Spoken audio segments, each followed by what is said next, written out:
In this video, we're going to learn how to buy other people's cards in Please Buy Me and have confidence that you are getting a good deal. This is part of a complete video series on the Roblox game Please Buy Me.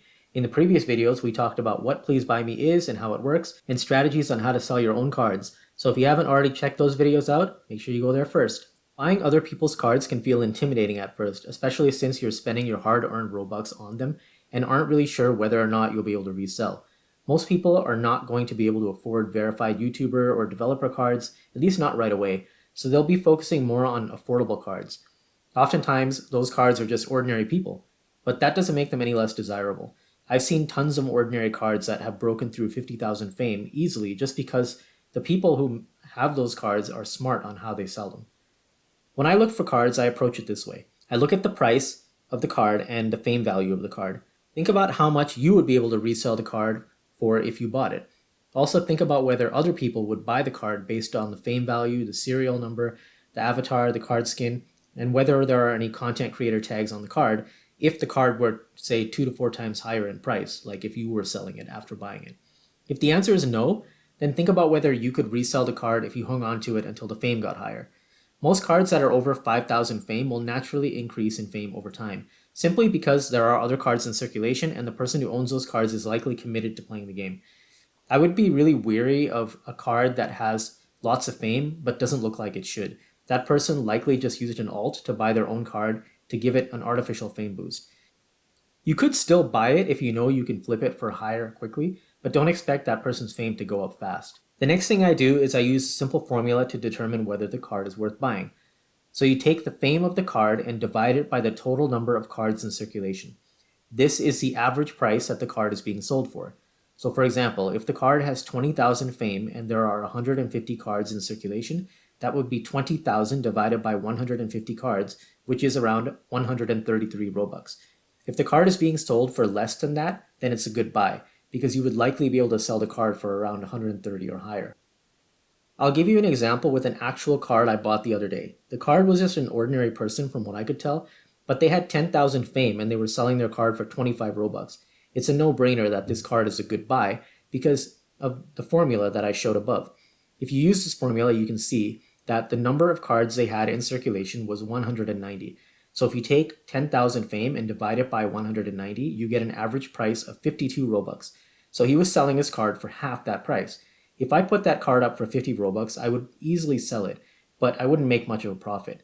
However, since I bought it a day ago, it has already gone up by 2,000 fame, so it's at 12,000 now. If I hold on to this card, I could likely sell it for at least 100 Robux, if not more, depending on how much fame it gets. Either way, I stand to profit from this card, even taking into account that I will only get 60% of the Robux back after selling it because of Roblox taxes. I do have this card on my stand at the time of this video, and I have it up for 100 Robux, so eventually somebody will come along and buy it, but it might just take a little while, but that's the name of the game. So here's another example with a better card. I bought a card from a seemingly unknown YouTuber named Art4. I did check after I saw his card, and he said that he has a YouTube channel. I checked his channel, and he does have a legit channel, and you can check to see if they have Roblox videos and the avatar on the Roblox video matches the avatar in the game. That's the best way to do it. But so the guy's name is Art4, A_Art4 something. If you've played this game, you've probably seen his card before. Fuzz actually found the card at Art4's stall, and he was selling it for 15 Robux. So Fuzz and I both bought the card when it was at 12k fame, which honestly is a steal. Card is now at 64,000 fame, and it's showing no signs of slowing down. I could easily sell this card for a couple of hundred Robux, maybe 250, but I'm keeping it at my stall for 500 Robux and seeing if anybody bites. If not, the card's fame will eventually catch up to the price and someone will buy it, or I'll just lower it a little bit, so I can make a sale. The thing about Art4's card, though, is that he had a lot of cards in circulation. I think he had like 499, which is the maximum number. So if you take the 12,000 fame that he originally had and divide it by 499, you get like 25 Robux or something like that. So we actually bought the card for 15, whereas it could have been, according to the formula, be bought on average for 25. But honestly, if you look at this card, you would probably think people would spend more on it. So it was actually, you have to use a little bit of discretion when you use this formula, and think about it in a common sense sort of way also. But given all that, the fact that his fame has gone up to 64,000 kind of shows you, that you're probably good if you buy something for 10 to 12,000 at under 30 Robux.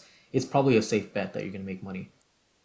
So another calculation that you can do is figure out how much fame per Robux you're getting. So for example, if somebody is selling two cards that you're interested in, one of them has 20,000 fame for 100 Robux and the other one has 100,000 fame for 2,000 Robux, then the first card would be giving you 200 fame per Robux and the second card would be giving you 50 fame per Robux spent.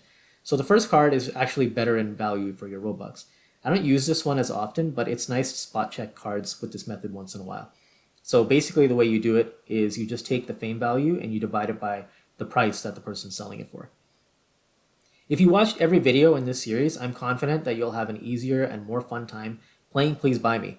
Let me know in the comments if these tips were helpful to you and if you got through all the videos. Don't forget to like the video, and if you want to see more useful tips and tricks from Please Buy Me, make sure to hit that subscribe button. Thanks for watching everyone, and we'll see you in the next one.